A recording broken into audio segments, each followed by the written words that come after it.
Captain, sensors are picking up a highly unusual life form. What are the coordinates, Foster? Well, Captain, according to the data, it's located right outside the ship. Outside the ship? I better take a look myself. Here, take the controls. Yes, sir. Take a look. Bill Nye the Science Guy. Bill Nye the Science Guy. Bill Nye the Science Guy. Science rules. Bill Nye the Science Guy. Inertia is a property of matter. Bill Nye the Science Guy. T minus 7 seconds. Bill Nye the Science Guy. You and I are scientists. We live on the Earth. And you probably think you know your way around. But I can tell you, you hardly know anything about most of our planet. That's because we hardly know anything about the ocean. It's one of the hardest places to get to. It's enormous, for one thing. To see any of it that's just not right next to the land, we need special tools, like ships.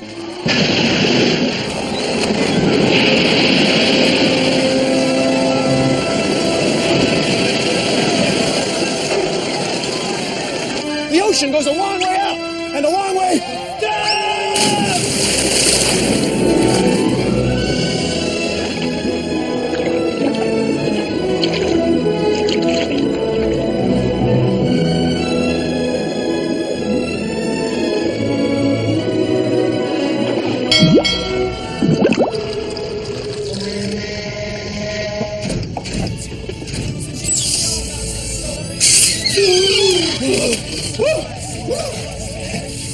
I'll be right with you.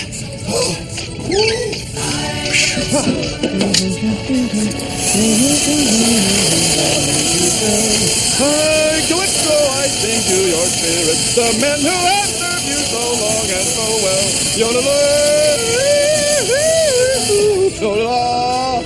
So long and so well. Hey, I like that song. Are you decent, Bill?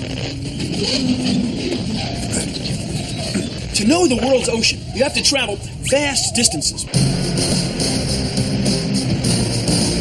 Take a look at this. It's our great big peel-off ocean globe of science.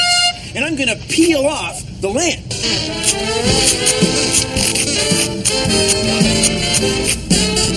You can see it's mostly water. It's 2/3, 71% covered with ocean. And if we include the rivers, lakes, and streams, it's 3/4. 75% of the world is water. 2/3 ocean, 1/3 land. Now, our first tools for ocean exploration were boats. They can take us all over the world. But to do that kind of traveling takes some thinking. Because when you're out in the middle of the ocean, there are no landmarks. There are no great big trees to help you figure out where you are. It's easy to get just plain lost. Well, we can't see most of the sea. It's below the surface. That's a pressure sensor. We read the pressure right here. Now, the deeper we go, the higher the pressure. Here's why. Let's say the string is the surface of the ocean, and these scales are at the bottom of the ocean. The stacks of pennies are like columns of water. The higher the stack, the more it weighs, and the higher the reading on the scale. The deeper you go in the ocean, the more water there is above you, and the higher the pressure. Seawater absorbs light. The deeper we go, the darker it gets. At the bottom, you can't see a thing. Bill? Seawater is salty and full of living things. It rots wood, rusts metal, and it can dry out your skin. Careful. See, I told you. If you've ever been underwater, like when you go swimming in a pool or the ocean, you've probably noticed that you can't breathe. Ocean exploration is difficult. People have ventured out to explore the ocean's vast depth and breadth for centuries. And yet, even in this modern age, this powerful and unforgiving force of nature remains on the frontier of scientific inquiry.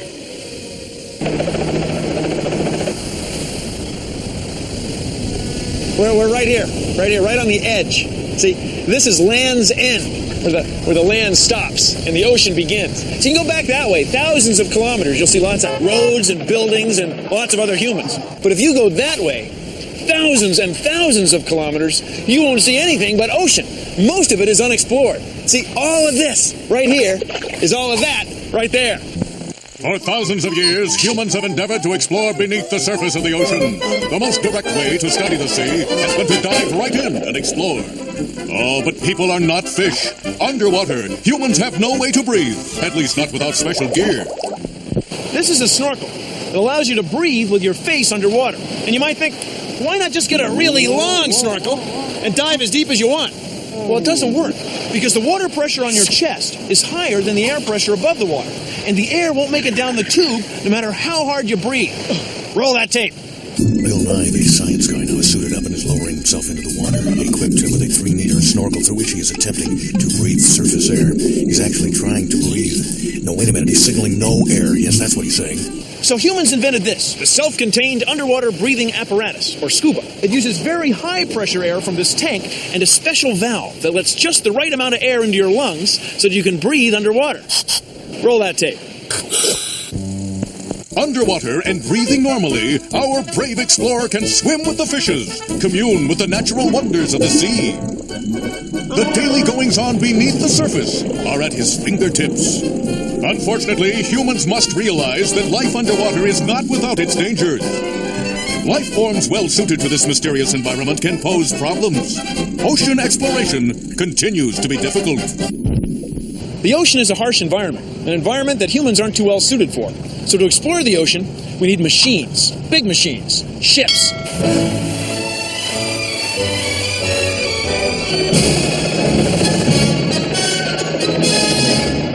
Seawater has a lot of chemicals in them, chemicals that corrode metal.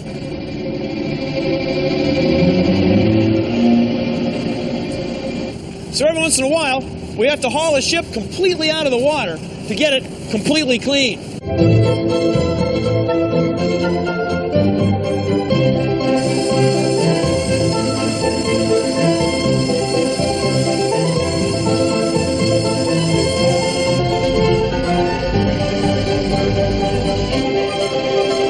This is the main part of a ship, the part you don't see.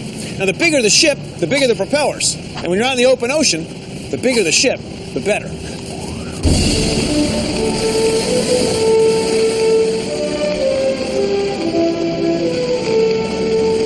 You might think that the bottom of the ocean floor is just a flat, rocky bottom, like at the beach, right? Well, look at this. This blue stuff is like the ocean water that covers 2/3 of our planet. And this stuff here is like the continents, or the land formations above water. Now, these land formations have lots of features, like mountains, canyons, hills, and valleys, right? Right. Check this out.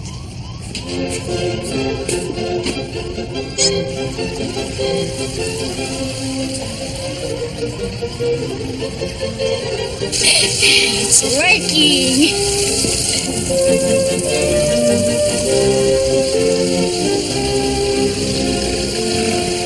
If we drained all the water off the Earth, you could see that the bottom of the ocean is full of mountains, rifts, canyons, valleys, and underwater volcanoes, too. It's a beautiful landscape.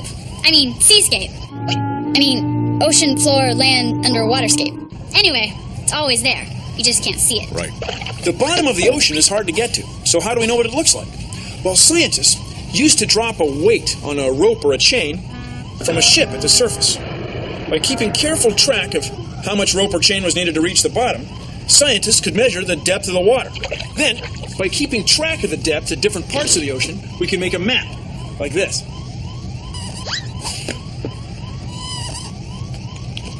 Now, this method works pretty well, but unless you've got a lot of dots, it's hard to get an accurate picture.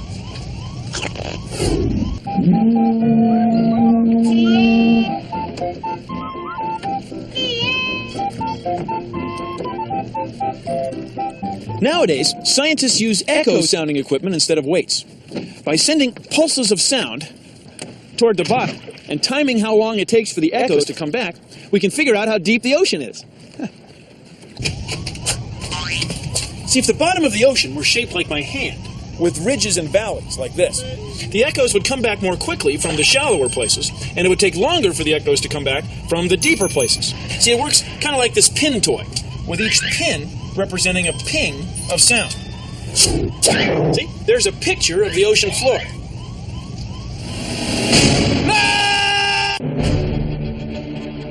You can see how deeper water has a higher pressure right at home. Just cut 3 pop bottles, like this. Cut the top and bottom off, but leave the bottom on one of them. Poke a hole in the side of each one. Stick them together to make a long column. Make sure the holes you punched are lined up. Tape them here and here to make the whole column watertight. There. Now cut another strip of tape and cover over the holes.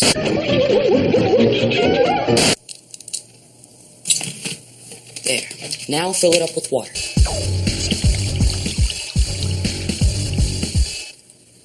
There.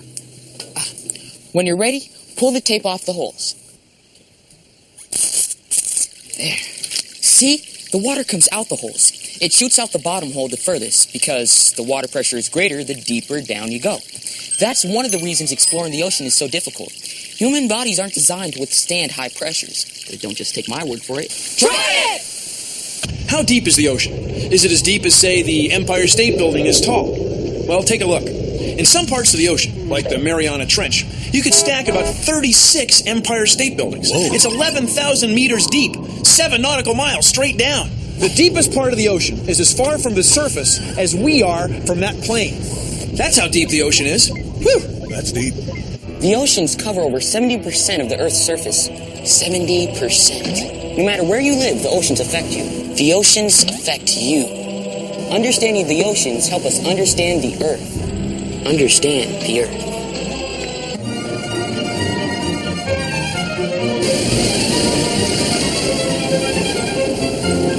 This is the Alvin. It's a submersible, as we call it in the ocean exploration biz. It can take 3 scientists into the crushing blue blackness of the abyss and bring them back safely.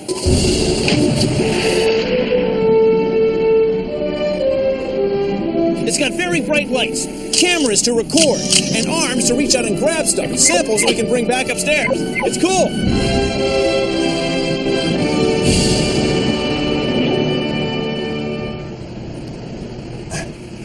This is the hatch, the pressure door. See how thick that thing is? You need that. You know, if that came open while you were down there, well, you'd be like, just.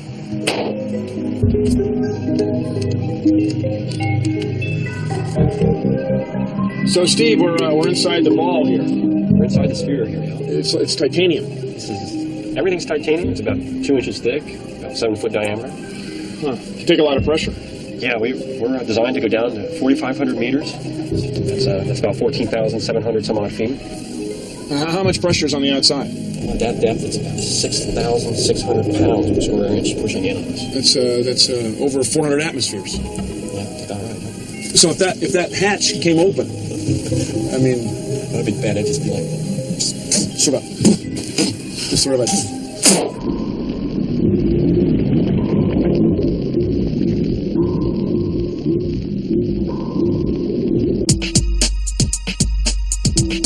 A lot of people ask, why should they care about the deep sea floor? It's remote. They can't see it unless they go down with Alvin. Well, it turns out that the solid sea floor makes up about 60% of the Earth's solid surface. It's really the largest ecosystem on the face of the Earth.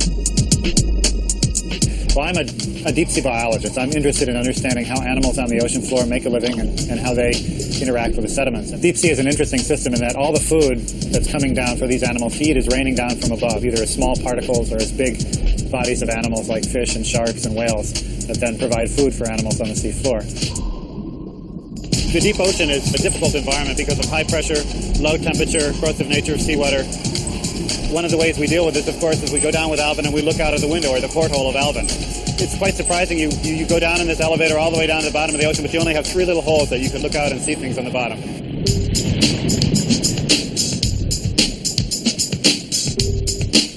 We're in the bottom of this huge ocean, but we can only see around 20 or 30 feet, which is only the area of a fair-sized room. And if you have a nice, cozy feeling, even though you're on the plains of the largest ecosystem in the world.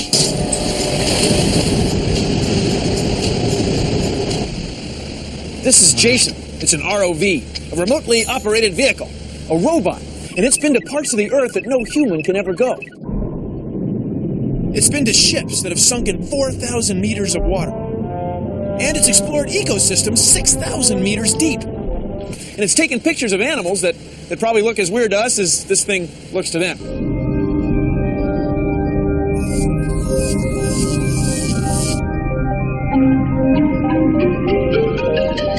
The whole whole thing is connected to the surface with this.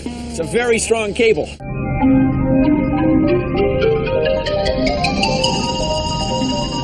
Scientists up in the control room use this to control the lights, the cameras, and the thrusters.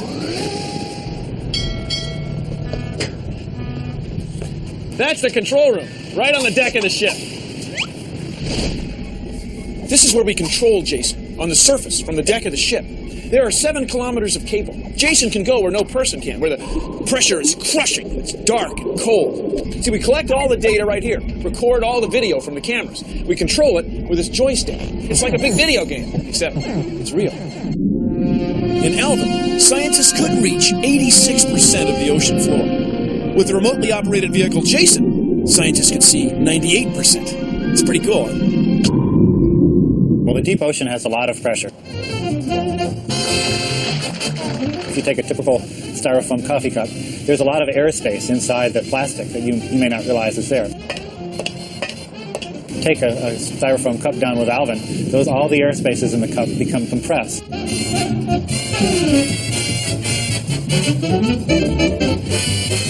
We don't have a lot of air spaces in our body, so we wouldn't get compressed like the cups, but our physiology would stop working and our eyes would probably bug out and we wouldn't be very happy for more than a couple of seconds. Get the headache! Oh, get your headache! Oh!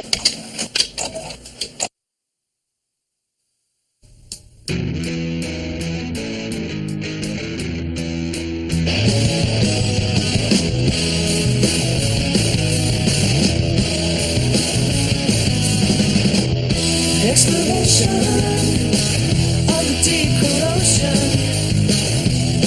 Information, it's an age-old notion.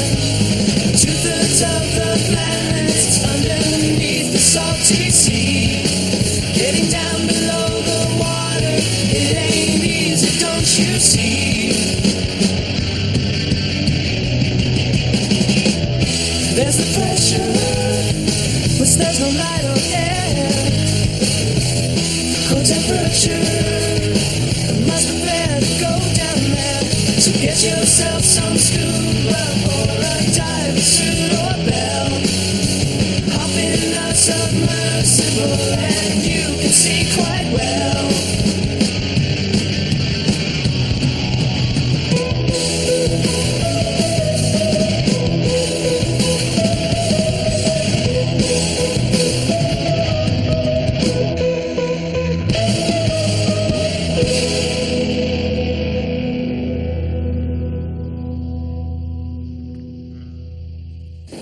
Well, that's our show. Thanks for watching. If you'll excuse me, I've got some ocean floor bioenergy flux to figure out. See ya! Produced in association with the National Science Foundation. Now, you may have heard that we know more about the surface of the moon than we do the bottom of the ocean. Well, it's true. Getting to the surface of the moon is a piece of cake. I mean, it's 400,000 kilometers of nothing. A few $billion bucks, and you're there. To get to the bottom of the sea, that's a whole nother thing, okay? First of all, just to go down 10 meters. I mean, there's more pressure difference between the surface of the Earth and 10 meters down than there is between the surface of the Earth and the surface of Mars. So if you even get started down, you need all kinds of pressure hulls. Okay? You gotta have things that can withstand crushing pressure. And then the stuff's got to be corrosion resistant. You know, salt water just eats away at everything, including you and me. And you know, another thing, you got to take air. That's right. You can't breathe down there. Or you got to build something that doesn't need to breathe. And everything has got to have lights, bright lights. It's dark. It's cold. It's the sea.